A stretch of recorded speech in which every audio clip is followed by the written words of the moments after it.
just goes forward? If you hit the down. Oh, it's down? It's Oh, I would do it opposite. Yeah. Maybe that's the artist way.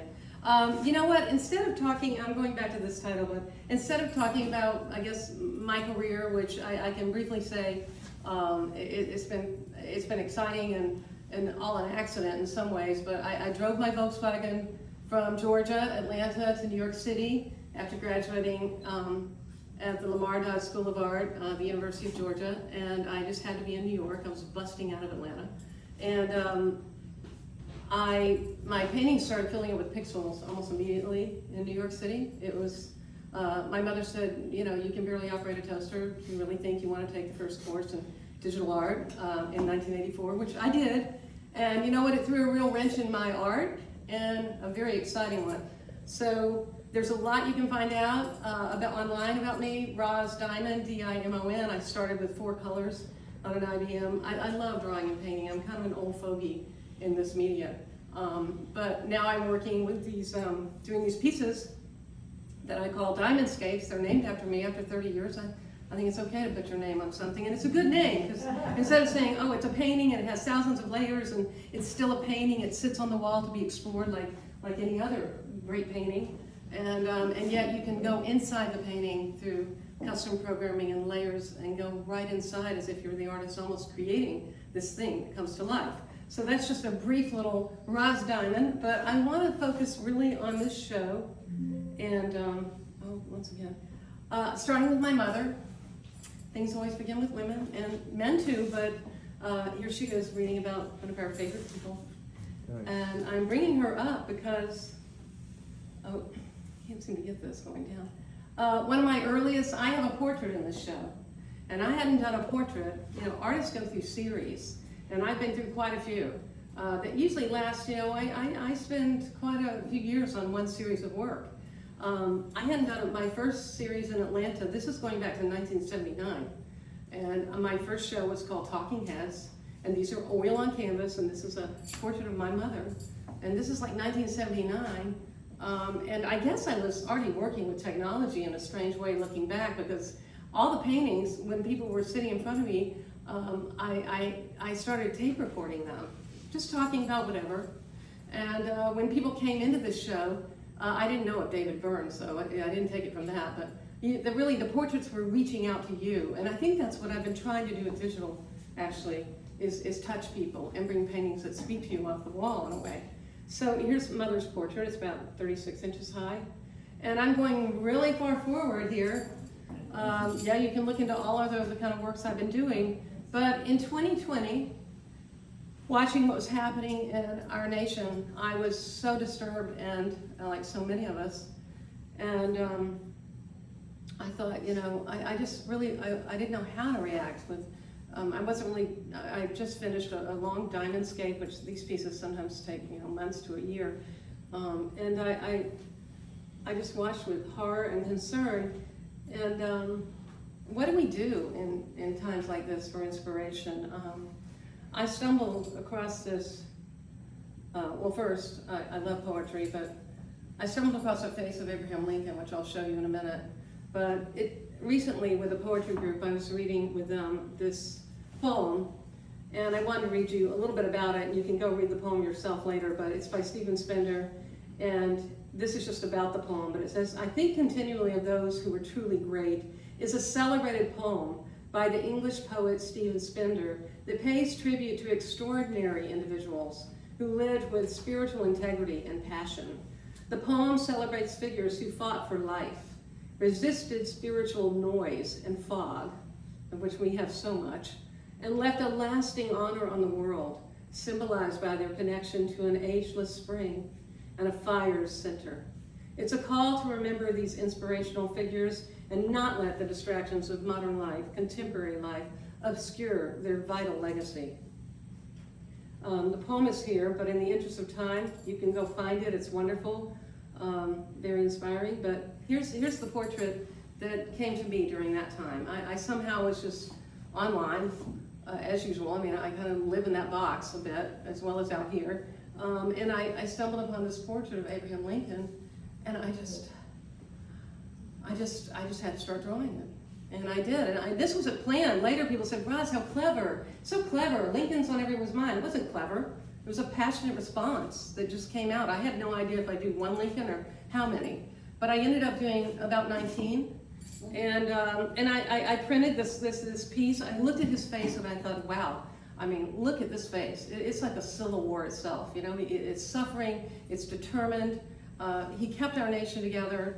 And it's so unifying and forceful, and I just fell in love with that face. I mean, the first time I showed this series, I called it My Affair with Abraham Lincoln. And I remember my husband said, someone said, well, you know, at least he's dead. So, you know, anyway, but it was an affair. There's no doubt about it. I printed this out, a little 5x7, in my studio, and I started drawing.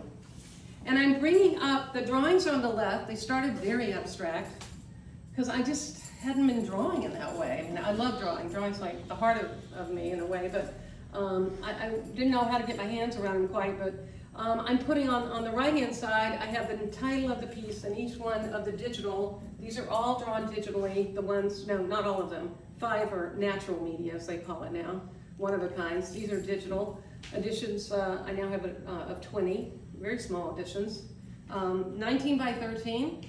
Each of these pieces, and also I've started doing a larger edition, and seeing these digital pieces when you work in this medium. My handle, by the way, on social media is Rozolution, and it's all about resolution. It really is. You know, you put a piece up online at 72 DPI, well, nobody can go make that into a 6-foot piece, but I can, because I have the original. It's done at 300 DPI, and it goes out big. So there are 2 pieces recently purchased by a lawyer in New York for his law firm where he deals with underprivileged people, really cool guy, and they just blew up so big, and I need someone to like sponsor this so I can I want all of them now to be this big, 60 inches by 30, but they're powerful. Anyway, getting back to this, each piece has a title that kind of happened as I drew the pieces, and on the back of each piece and also in some of the shows, I have a label of the press from that day, coming from different press. Lincoln number 2, gonna go through these pretty fast.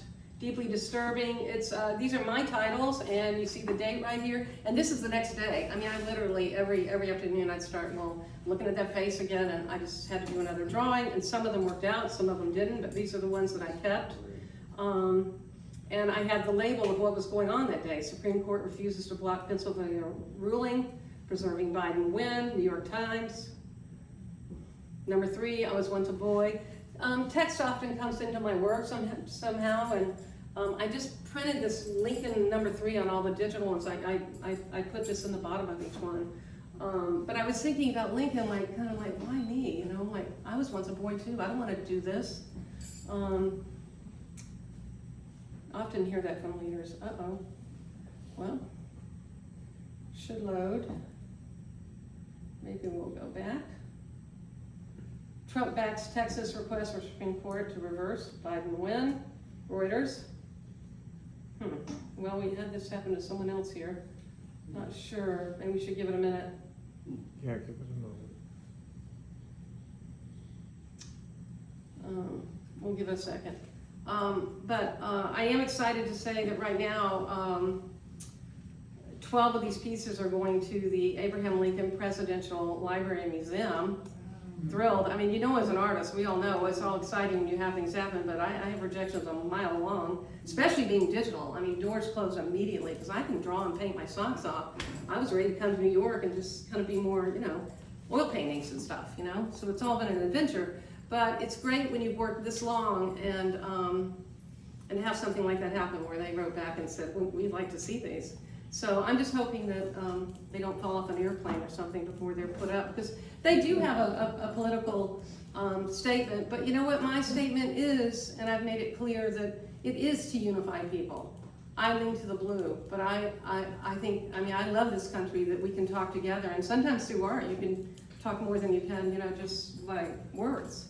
Oh, I wish this weren't happening. Not sure what to do.